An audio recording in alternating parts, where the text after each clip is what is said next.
আসসালামু আলাইকুম রহমতুল্লাহি ওয়া বারাকাতুহু। প্রিয় দেশবাসী, আশা করি আপনারা সকলেই ভালো আছেন। আপনাদের দোয়ায় আমিও ভালো আছি। তো চলেন আজকে আমরা একটা শিক্ষা নিয়ে গল্প শুনি। মক্কায় বৃদ্ধ একটা মহিলা ছিলেন, যিনি ইসলামের একজন শত্রু ছিলেন।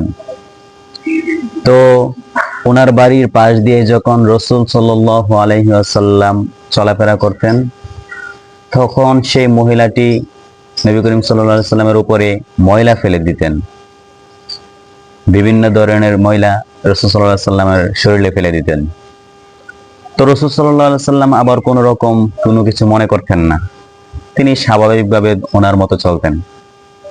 তো এইভাবে অনেক দিন ময়লা ফেলার পর একদিন রাসূল সাল্লাল্লাহু আলাইহি সাল্লাম সেই বৃদ্ধার বাড়ির পাশ দিয়ে যাচ্ছিলেন। তখন হঠাৎ লক্ষ্য করলেন যে ওই বৃদ্ধা মহিলা রাসূল সাল্লাল্লাহু আলাইহি সাল্লামের উপর আর ময়লা ফেলতেছে না। তো এটা নিয়ে তিনি চিন্তায় পড়ে গেলেন।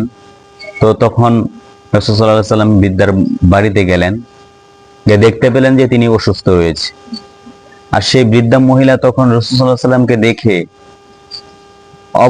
অবাক হয়ে গেছে যে এটা আবার কিভাবে সম্ভব। আমি যাকে এত অত্যাচার করি, এত কষ্ট দিই, আমার বাড়ির পাশ দিয়ে গেলে সে আমাকে কোনোদিন কিছু বলে নাই, আজকে সেই ব্যক্তি আমাকে দেখতে এসেছে। এটাই কি তাহলে ইসলামের সৌন্দর্য?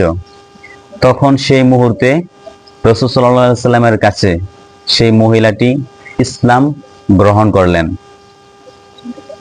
তো এই গল্প থেকে আমরা এটাই শিখতে পাই যে বর্তমানে আমরা যে ইসলাম দেখি বা আমরা যে ইসলাম মানতেছি, আমাদের ইসলামের যে প্রকৃত সৌন্দর্য সেটা নিয়ে অনেকে অনেক বিভ্রান্ত তৈরি করে, যে ইসলাম মানে হচ্ছে জঙ্গিবাদ, যে ইসলাম মানে হচ্ছে দাঙ্গা ফাসাদকারী। আসলে প্রকৃত ইসলাম সেটা নয়। ইসলাম মানে হচ্ছে শান্তি, যেখানে শত শত মানুষ একসাথে নামাজ আদায় করতেছে, রোজা রাখতেছে, মিলেমিশে থাকতেছে। তো আশা করি আপনাদের কাছে গল্পটি ভালো লেগেছে। ভালো লাগলে অবশ্যই আমার চ্যানেলটি সাবস্ক্রাইব করে আমার সাথে থাকবেন এই ধরনের ইসলামিক ভিডিও পেতে।